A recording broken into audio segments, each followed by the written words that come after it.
저는 18개월 딸을 두고 있는데 한 달에 2번 애 아빠에게 보여주는 면접을 교섭 중이에요.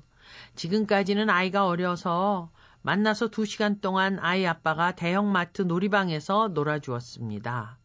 이제는 아이가 말귀가 트이고 말을 시작하려고 하는데 벌써부터 엄마, 왜 우리는 아빠와 같이 안 살고 한 달에 2번 2시간씩만 만나? 다른 아빠들도 따로 살아? 하고 물어볼까봐 겁이 납니다. 요즘은 싱글맘, 싱글데디가 많으니 이런 문제도 많을 듯한데 뭐라고 해야 아이가 상처를 받지 않을까요? 그리고 나이에 따라서 아이에게 해줄 수 있는 말이 달라질 것 같은데 성장 과정마다 어떻게 이해시켜야 하는지 궁금합니다. 네. 알려주세요. 예, 그러셨어요? 요즘 이런 사연이 많고 이런 상담도 현실적인 문제죠. 예, 현실적으로 이런 경우가 많습니다. 네. 지금 요 사연의 경우에는 면접 교섭이 좀 적다 이렇게 생각이 들어요. 한 달에 한 달에 2번? 2시간은 좀 짧고 예. 아이가 어릴수록 좀 더 자주 만날 수 있으면 좋을 것 같아요. 네네. 그리고 좀 더 길게 만나고 지금 대형마트 놀이방을 가고 계신데 네네. 그 방법보단 아빠가 사는 거주지에 가는 게 좋습니다. 아빠가 사는 거주지에서 네. 그냥 아이랑 일상생활을 하는 게 좋습니다. 그러면 그 거주지에 다른 가족이 있어도요? 다른 가족이 있어도 거기 가도 괜찮습니다. 괜찮습니까? 예. 다른 그리고, 어머니가 있어도요? 예, 다른 어머니가 있어도 글로 가는 것도 괜찮습니다. 아, 그 그렇군요. 아빠하고 너와의 관계, 근데 그분이 기분 나쁠 수가 있을 텐데 네네. 뭐 서로 그게 어차피 양해가 면접 된다면. 교섭을 하고 있는 상태니까 예. 그걸 서로 양해하고 행동하시는 게 좋고 되도록이면 긴 시간을 같이 있으면서 그냥 먹여주고 일상생활을 하는 게 좋은데 네. 이게 비일상적인 환경으로 자꾸 가니까 조금 더 아이한테는 좀 특별한 것처럼 느껴질 수가 있을 것 같아요. 네. 그렇죠. 이 아이한테 이제 왜 우리는 같이 살 수 없어 이런 말을 할 때 부모님들이 네. 사실 이 경우만 해도 굉장히 좋은 상태고 아빠 뭐 어디 공부하러 갔어. 예. 아빠 돈 벌러 저기 멀리 가서 지금 있는 거 이렇게 속이는 경우도 많죠. 이제 네. 속이는 경우가 편의상. 많은데 그런 건 좋지 않습니다. 있는 그대로 얘기하는 그래요? 게 좋습니다. 있는 그대로 네. 말하고 같이 살 수 없다는 거는 단호하게 말하는 게 좋습니다. 꼭 아이가 마음속에서 혹시 같이 살 수 있을지도 몰라. 이런 생각들 자꾸 하면서 그 생각 속에 빠져가지고 왜 같이 살 수 있는데 안 사는 거지 하면서 오히려 더 부모를 원망하는 경우가 많이 있기 때문에 엄마 아빠는 너무 사랑해가지고 만나서 너를 낳았지만 예. 지금은 서로 좋아하지 않아서 헤어졌어. 하지만 너랑 나랑은 핏줄로 이어져서 우리는 영원히 너를 잘 돌봐줄 거라고. 네네. 아이한테는 엄마도 너를 너무 사랑하고 아빠도 너를 사랑해서 그렇게 만나는 거라고. 우리 둘이 같이 키울 거라고. 근데 우리 집은 같이는 살 수 없어. 응? 하지만 따로 살면서 너하고는 아주 잘 살 거라고 이렇게 말해주면 됩니다. 그럼 아이가 물론 같이 사는 아이를 보면서 비교도 스스로 하고 그렇겠죠. 속상한 마음도 네네. 있어요. 물론 속상하죠. 속상한 마음을 그냥 얘가 이겨내며 가는 겁니다. 네네. 이걸 속인다고 될 일은 아니에요. 아이가 이겨내며 가고 잘 이겨내면 이 아이가 훨씬 더 좋은 어떤 자산을 갖게 되는 거라고 볼 수도 있어요. 꼭 나쁘지만은 않습니다. 근데 부모와의 관계가 나쁠 경우에 양쪽 양육과의 관계가 나쁠 경우에 그때가 문제가 되죠. 예. 두 양육과의 관계가 어느 정도 안정이 되면 같이 살든 따로 살든 아이가 크게 그것 때문에 문제가 되지는 않는 것 같아요. 네. 예. 그래서 어머님이 좀 당당하게 우리는 따로 살지만 엄마가 너를 돌보는 거, 아빠가 너를 사랑하는 거는 네네. 그거는 분명한 거라고 아이한테 더 자주 말씀해 주시면 좋을 것 같아요. 그러면서 아버지에 대한 혹은 이제 아버지랑 살면서 어머니하고 그 가끔 보게 되면 어떤 그 가치관은 달라지겠네요. 어떤 가치관? 아버지의 존재에 관해서, 엄마의 존재에 관해서. 근데 아버지가 같이 사는 사람과는 다를 것 같은데요. 그렇죠. 같이 사는 거하고는 다르지만 네. 어쨌든 자기를 돌봐주는 얘한테 느낄 때는 얘는 가족을 딴 가족은 안 경험했거든요. 그렇죠. 네, 그렇죠. 딴 가족은 경험하지 않았기 때문에 네네. 자기한테 얼마나 잘해주냐, 자기한테 얼마나 일관되고 안정되게 대하느냐를 보는 거지. 예. 그런 비교는 잘하지 않습니다. 그래요? 아이가. 물론 이 사회의 일반적인 가치 기준하고 좀 다를 수가 있어요. 자기가 네네. 아버지를 보는. 근데 사회의 일반적인 거라는 게 사실은 꼭 거기 따라야만 하는 건 아닌 것 같습니다. 맞아요. 그렇죠. 우리 사회가 점점 다원화가 되고 있기 맞아요. 때문에 예. 다양한 가족관계의 형태가 존재하고 그 가족관계가 나쁘지 않다는 것이 예. 아이한테 분명히 말할 필요가 있어요.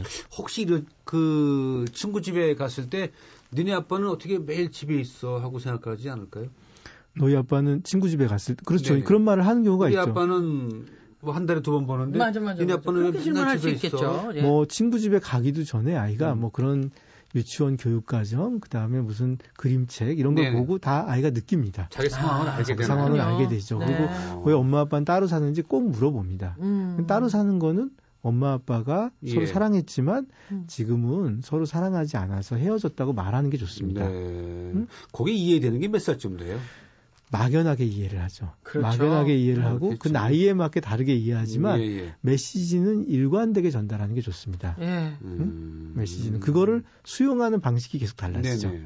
아이가 수용하는 방식이 아이가 크면서 점점 달라지지만 네. 엄마는 그냥 그 얘기를 단순하게 하는 게 좋습니다. 네. 제일 여기서 피해야 될 거는 적당히 속이고 넘어가는 거예요. 네. 적당히 속이고 넘어가면 아이가 엄마가 나도 속일 수 있다. 이런 생각을 할 수 있기 때문에 더 해로운 경우가 많아요. 네, 배신감 느낄 때. 배신감을 느끼죠. 그래서 네. 이 이혼을 앞두고 있는 분들도 있어요. 네, 이혼을 네. 앞두고 있는 분들한테 양육 계획을 꼭 세우시고 이혼을 하시길 권하고 싶어요. 그것도 합의가 돼야 되죠. 그러면 누가 친권자와 양육자를 정해야 되죠. 네네.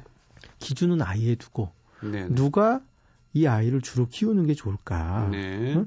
부모의 욕심이나 뭐 어느 게 편리할까 보다 아이가 어떤 상황에서 더 행복한지, 네. 어떤 생활에서 안정적인지를 봐야 되고 부모 중 누가 솔직히 자기 자신에게 물어보셔야 됩니다. 네. 부모 중 누가 좀 안정적인 환경인지, 부모 중 누가 양육 태도가 일관적인지 그런 것이 이 아이가 겪는 네네. 심리적 불안을 해소하는 데 도움이 됩니다.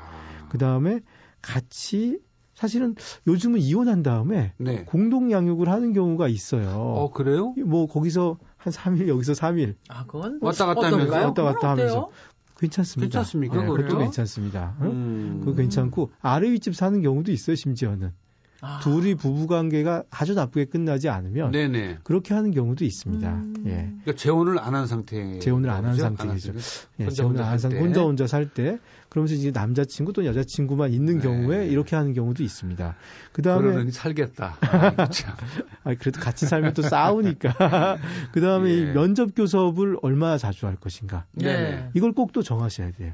그러니까 안 키우는 부모가 아이를 꼭 만나야 되거든요. 네, 맞아요. 그렇겠죠. 아이한테는 그 사람이 너무 중요합니다. 아무리 안 좋은 사람이라도 네네. 그 사람이 너무 중요하기 때문에 그 배우자가 중요하기 때문에 그 배우자와의 관계를 유지하는 게 중요하고 자기하고는 나쁜 사이여도 아이한테는 잘할 수 있습니다. 네네. 그 자기한테 나쁘게 했다고 우리 애까지 망치지 않을까 이렇게 생각하지 마십시오. 네. 규칙적으로 만나서 그 사람이 줄 수 있는 사랑을 전달해 주는 게 좋고 네. 세 번째로는 양육비도 합의를 하셔야 돼요. 네. 이 양육비가 우리 사회에서 아직까지 굉장히 중요한 문제인데 네. 잘 합의가 안 되는데 참 치사하다 그래갖고 넘어가는 경우가 있는데 그러면서 안 좋은데 얼마를 어떻게 지급하는지 정기적으로 지불하도록 돈 가지고 이렇게 서로 막 왔다 갔다 감정이 상하면 그 기분 나쁜 감정이 반드시 아이한테 가거든요. 네, 맞아요. 네, 이 부분 세 가지를 꼭 합의하셔야 된다는 거. 이혼 전에 요즘은 법원에서 굉장히 열심히 하고 있어요. 그거를. 이 문제에 관해서. 이 문제에 관해서 열심히 하고 교육도 꼭 하게 합니다. 네. 교육 꼭 하게 하고 요즘 그 법원에서 올해는 동영상으로 제작을 하더라고요. 네. 큰 법원들 서울가정법원 이런 데는 강의를 듣게 하거든요. 네네. 의무적으로 부모가 이런 걸 정하는 강의를 듣게 하는데 좀 지방법원 작은 데는 그런 걸 못하지 않습니까? 그렇죠. 그런 데서 볼 수 있는 동영상 자료도 법원에서 직접 제작을 하고 있더라고요. 아주 제가 박수를 쳐드리고 싶은 그런 모습입니다. 예. 지금 그 상담이 오신 18개월 된 딸 정도면 얼마만에 한 번씩 보는 게 그래도 매주 봐야 됩니다. 매주 한 번씩. 네, 매주 한 번씩. 아빠가 일상생활 하는 곳으로. 2시간 너무 짧지 않나요? 그러니까 일상생활을 한나절 또는 한나절 그죠? 하루 낮 동안. 그렇죠. 하루 낮에 저녁까지 먹이고 데려다 주는 거 이런 것도 괜찮습니다.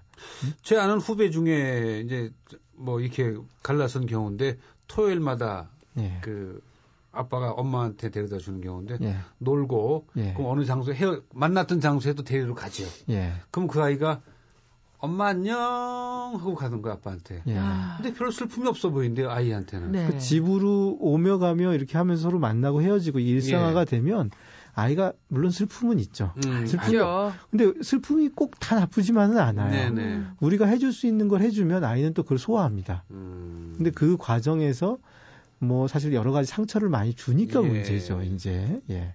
그 모습 보면서 엄마하고 아빠는 헤어졌지만 애를 놓고서는 둘이서 이렇게 화내지 않는 얼굴로 굉장히 협조적으로 얘기하는 모습은 아이한테 안도감을 주겠다는 생각이 들었습니다. 그럼요. 마치 이거는 요 사업이라고 생각하셔야 돼요. 아이 키우는 사업은 우리가 같이 하는 거다. 네. 우리 둘은 딴 거는 각자 있지만 요 사업은 우리 성공적으로 해보자. 네네. 이렇게 얘기하시면 참 좋을 것 같아요. 아이가 옆에 있는 상태도 괜찮을 것 같아요. 예. 그래서 이 아이랑 어떻게 이혼은 좋아. 이혼도 필요하다고 생각합니다. 네. 서로 뭐 얼굴 붉히고 한 번 사는 인생인데 너무 형편없이 사는 것보다 이혼도 좋은 선택 중에 하나인데 아이를 키우는 문제는 별개로 놓고 이 문제는 우리 같이 어떻게 협력해서 잘 키워볼 것인가 이렇게 좀 해보셨으면 좋겠어요. 그래요. 사실은 뭐 더 좋은 삶을 위해서 헤어지고 또 아이의 인생까지 생각하는 분보다도 그냥 뭐 마지못해서 그냥 이건 뭐 그냥 억지로 힘에 의해서 헤어지게 되면서 아이 나 몰라라는 방치되는 아이들이 문제죠, 사실은. 그렇습니다. 꼭 이혼하지 않고 산다고 해서 다 잘 산다고 보기는 어렵고요. 그렇죠. 아이를 위하기 때문에 못 헤어진다고 하시지만 결과적으로 보면 아이를 위하지도 않는 경우 이런 경우도 많이 보게 됩니다. 정말 아이를 위하는 게 뭔지는 알 텐데. 아이를 위하는 마음은 결국은 긍정적으로 미래를 계획하는 마음이에요.